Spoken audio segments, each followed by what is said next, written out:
Well, welcome back again. We have a very unique time this afternoon where we're going to be sharing from one of our church families, one of our members, unique perspective on some of the seasons that we're going through. And so I'm excited to have one of our members, Adam Conley, is here with us today on my front porch.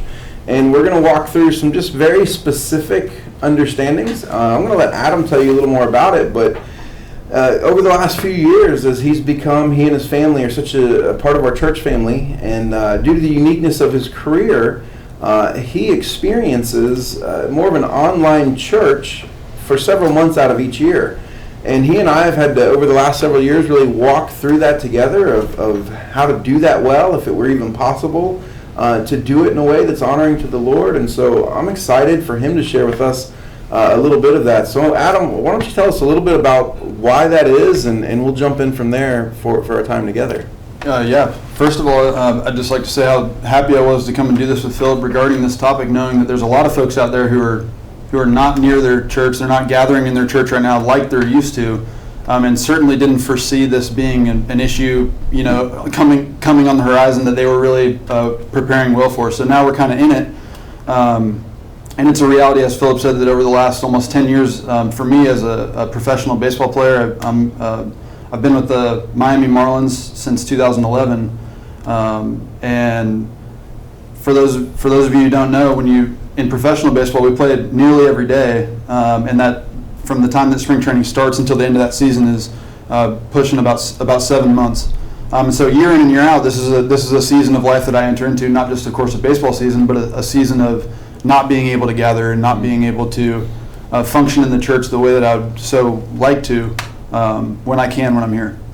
Yeah, and I think it's a great point, Adam. What you bring to the table is that you each year anticipate and prepare for the realities of more of an online presence to church and other things that is unique for you. But for many of us, we haven't had that preparation. We haven't expected nor anticipated this. And so that's why I'm excited to get a little bit more of your wisdom and experience in this area. So let me just kind of jump in with a few things, a couple questions that would maybe be helpful that you and I have worked through over the last several years. As we've kind of thought through, I mean, really, most people might not realize one of the big questions that you had to answer is it possible to honor the Lord and be a Major League Baseball player? Is that a reality that you're able to function to a degree of honoring the Lord in the specific command He's given regarding the church, regarding your family, regarding multiple things? And as we've labored through that, really to depth, it was a question I hadn't at that point been faced with, and so I had to labor in those things as well. And as we did so, maybe you can share, what are some things that you have realized in the years past in your study of God's Word about His intention for the church that's really shaped how you have labored, as we're going to see later, how you've labored to honor Him even in the unique setting of being apart from the body? Yeah. I would first say that we arrived at the conclusion that I could. Yes. I could play baseball. He is still playing, yes. and not being gripped by sin as a direct result of my career. Beyond that, we had to decide, was my wife capable and were my children capable? And so that's why each year we revisit this. As Phillip said, there's a time of preparation leading up to each season where we have to reconsider as the kids get older and as things and times and those things change, that we've had to consider in our own lives, is this still something that we're able to do faithfully and do well? And so as that process has gone on, I would say how this has most displayed itself first was through our understanding of the function of the church in the first place. It's a sad reality that many of the churches that we had attended and some things that we had gone through in the past, where we didn't have a clear understanding of all that God had for us in the church. And so as we've learned and grown in our understanding of God's design for the church and the goodness that the church and gathering is, there's certainly been a heightened recognition on our part to strive in all those areas to remain tethered to it and make sure that we're really able to participate in all the things, all the goodness that God has us for us in the church. Yeah, one of the things that's really impressed me, Adam, and has really given me peace in a lot of the conversations we've had regarding, the uniqueness of your career field and the pressures it puts upon you is that I've never experienced a moment with you where in our conversation you had anything but a greater and growing desire to, in fact, be joined with the church.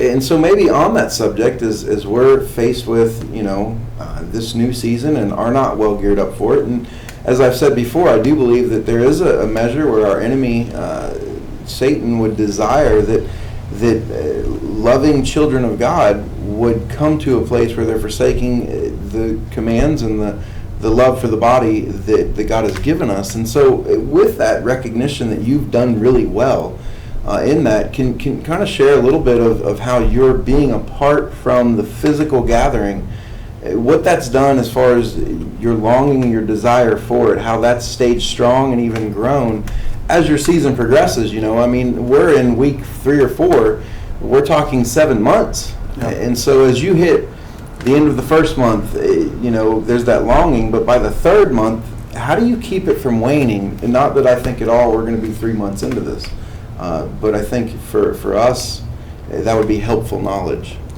Yeah, I can certainly speak of some of the practical things that we've done in terms of methods of ways to still maintain some of what God has given as far as the teaching from the pulpit and from discipleship and things. That obviously has a unique flavor to it, me not being there in person, but there's some methods and some things that we've done to work through and sort of figure out how to do that the best way that we can. I would say that it's, if I look back on those seasons of my life, you said that I've done it well. I haven't always done it well, and so I can be a little thick sometimes, and sometimes, it's got to get hammered home pretty good. But there's no doubt that the goodness of the church and the gift that the church is certainly something that it hurts. It hurts when you can't be a part of that for a long time. And there's a lot of folks out there right now that are maybe experiencing that for the first time. So this is something obviously I knew that was coming, that we've done some preparation in. But just some of the areas that I know that the Lord has given us in the church as far as the teaching, as far as discipleship, we've had to be creative in how we go about doing that. I know that some of that has come from your wisdom and your experience in shepherding, and some of the tendencies that you see in folks when they're abroad or when they're not around. So we have that kind of a 6-week rule that we talk about where Phillip will try and meet me where I'm at. We'll try and coordinate our schedules and try and get with them. Beyond that, since it's not realistic to see you weekly when I might be in Texas or some other place, we've had to implement other things like phone calls and emails, and as long as study has been active and we've been meditating and working through God's Word, then there's never a shortage. In fact, I think sometimes we run out of time to be able to discuss the things that are on our heart that we're studying, and me listening to last Sunday's sermon on the road, and I'm in Texas or something, and I've got that time on the road where I'm studying and wrestling through those things, and because I can't meet with you, we find that time and find those ways to work through that, even apart. Yeah, certainly. I think there's an aspect of this where there's certainly a shepherding role that is necessary. It's one of God's gifts to the church, recognizing there's needs and things. But Adam, as it's come to that, I've never contacted you and said, hey, what did you think of this or those things, and found you in an instance where you were saying, I just haven't had time to get to that specific thing. It's the busyness of this.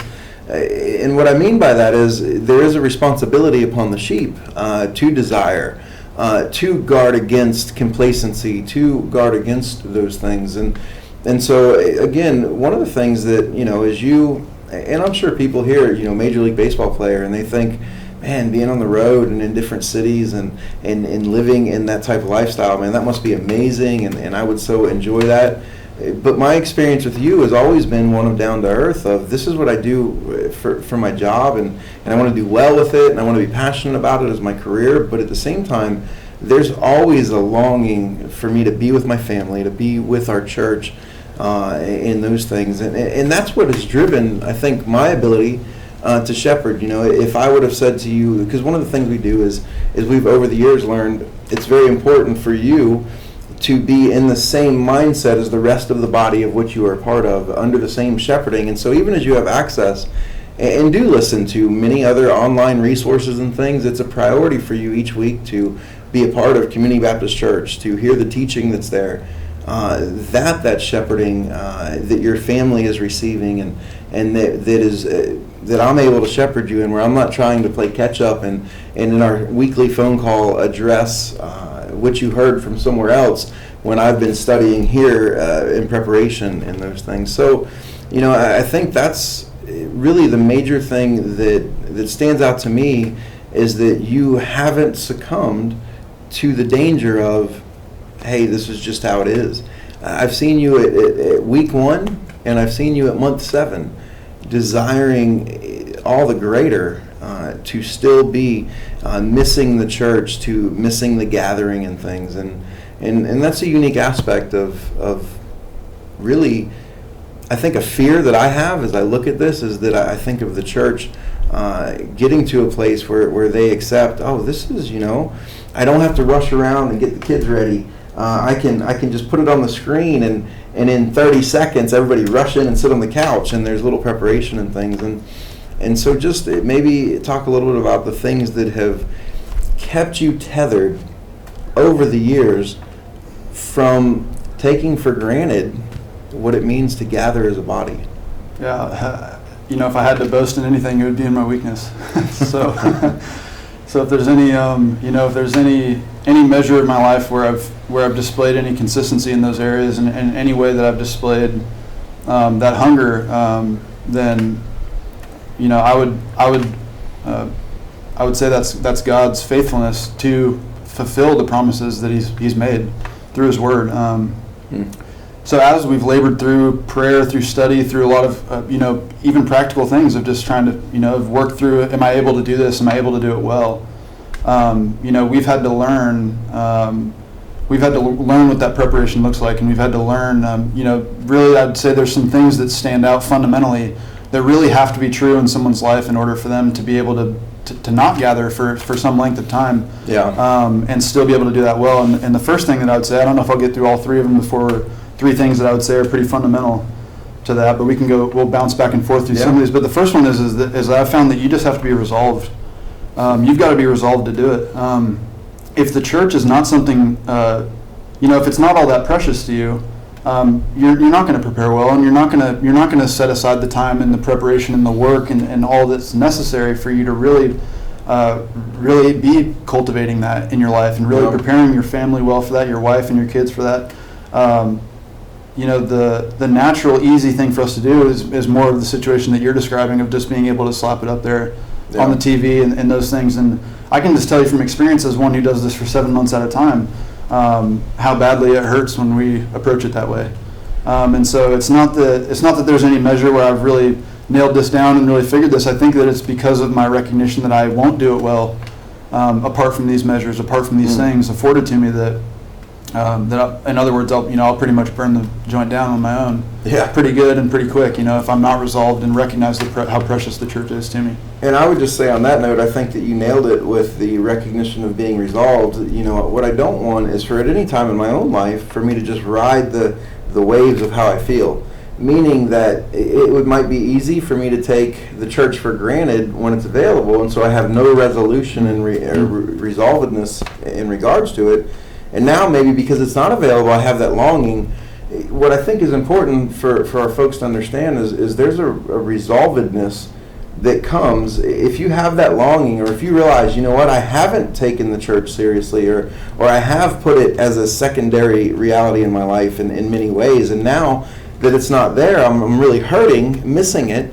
I would encourage you to use that recognition to resolve, and then to remember that resolve when we are able to gather back together. That's one thing, when you said that, we hadn't talked about it, but Adam, when you are in town, I can with confidence expect to see you and your family at the services. And so when you are out of town, I think because you make it such a habit, there is that longing, there is that protectiveness against the common areas of complacency and comfortability that can creep in. So I think it's a great first point. I'm excited to hear the next 2. Yeah, I would say secondly, and this is where I think so many of us can find ourselves in a lot of danger, as I would say the second thing is that you've got to have self-discipline.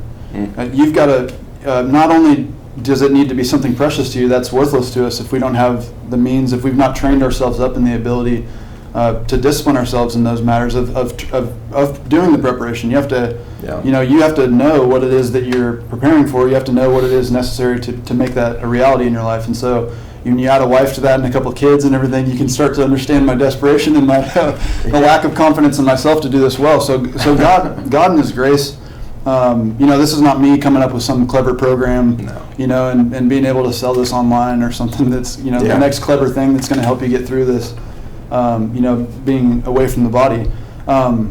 These are biblical principles. Yeah. These are things that in growing in Christ's likeness and in repenting of sin and being the first to seek forgiveness and restoration of relationships in your own sin, these are the things that I hope are marking my life as I'm a husband and as a father, and my family along with me because of my work is going through this separation of the church. With a lack of self-discipline, there's really no, I can't see any manifestation of these things actually being fruitful, actually being significant in my life if I've not trained myself up well. You and I we've talked through that at length at different times, and certainly within our church body we've talked through. My wife says that self-control is the foundation to the other fruits of the Spirit, that it is such an important aspect of it. And certainly as we had looked forward to our men's conference, which was postponed, we looked at the spiritual disciplines as the guardians of our life and our spiritual health and other things. I love the point that you made. You're not on here trying to sell something new. You're not trying to sell anything at all, but you're not on here trying to say, hey, here's something really unique that I've learned. What you're saying is, here's the biblical principles that you've been forced to be confronted with because of the uniqueness of your schedule, that we can now share those biblical principles that every person has access to, in recognition that they can themselves put into practice these things as they're being confronted with things that you've dealt with in years past. So, what's the third one? Labor. Strive and grind. Labor. It is work. Yeah. The church is truly precious to me and to my family, and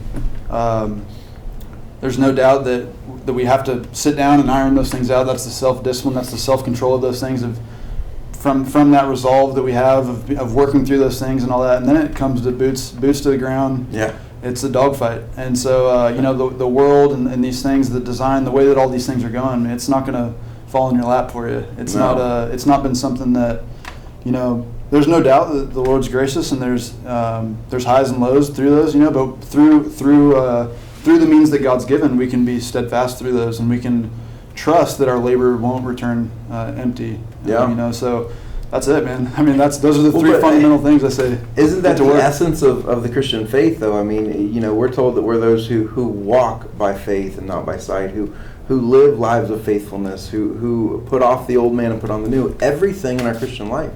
My ability to function as a husband, as a father, to function in any capacity of any career as a believer requires much discipline and labor, resolution. These are the fundamentals of who any of us are in the Lord. And I think my prayer, and one of the things I'm excited to share is because of the uniqueness, you and I have had to labor so almost desperately in those foundational things to be able to rise above the normalcy of our flesh and the dangers when we are cut off from some of the mutual accountability and the other gifts the Lord's given us through the church. And so now to hear you as more of a veteran in some ways of this season share with our folks, and here's the fundamentals, here's the foundation.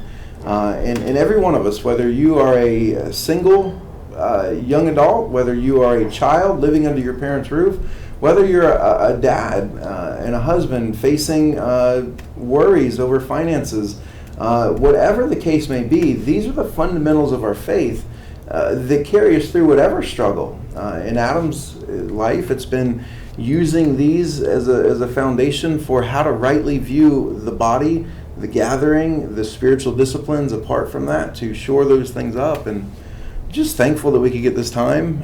Is there anything else that you would want to add in? And Yeah, I would just say, practically speaking, in this time, for a lot of the folks who are at home, having not gone through a season of preparation leading into this, I would just encourage you that this isn't, that it's not a season to draw back. It's not a season to kick your feet up. It's not a season to binge watch Netflix and all those things, really on the other side of that pendulum swing, I would really encourage you and really challenge you to put these things into practice. The things that you hear about taught from the pulpit and those biblical principles, discipline yourself and strengthen yourself in those areas. And all the more available of a vessel you'll be to God as we get to gather again and begin to function fully the way that God's designed for His church. Truly, I mean, we look back at the seasons we've been through. We talk about the ups and downs. There's been, not every day has been just, perfect and great through it all. But we look back on it now and how fruitful it's been and how sweet it's been and how good it's been for us. Yeah, discipleship. You touched on that, and I would just add this. One of the things that Adam and I have learned as my role as his pastor and the uniqueness of him being in a different state several times a week and apart from is making ourselves available of the technology. I would encourage each of you, we're still doing discipleship. It may be through a Zoom chat. It may be through a phone call. It may be through you showing up here, calling me and coming here to my house and us sitting out in the yard 6 feet apart and working through it. But we are available. Your church family is here. The Lord is not caught off guard, and He has provided everything that we need for this season and every other season. So, Adam, thankful for you. Appreciate your insight, and would hope it's an encouragement to the folks who are watching. Yes, sir. Guys, I truly hope that this Q&A format that we've been trying to do and put out each week has been helpful. I would encourage you, if you have specific questions, maybe they're for me, maybe they're for Adam, maybe they're for Ransom, some of the ones that we've interviewed in this, maybe they're for Miss Tanya or Miss Barb. If you have specific questions, please do email them in to cbcsteward@yahoo.com, and we will do the best that we can to answer them. And certainly we can, if there's some specific questions, we can get Adam back on or Ransom or Miss Barb or some others that will be answering those questions. So again, I pray that this has been fruitful, and do want to encourage you to participate if needed. You don't need to make up questions, but if you do have some questions from these times, we are doing them in the hope that we can meet those needs. So just wanted to make sure that you're aware of that, and again, thankful for you taking the time.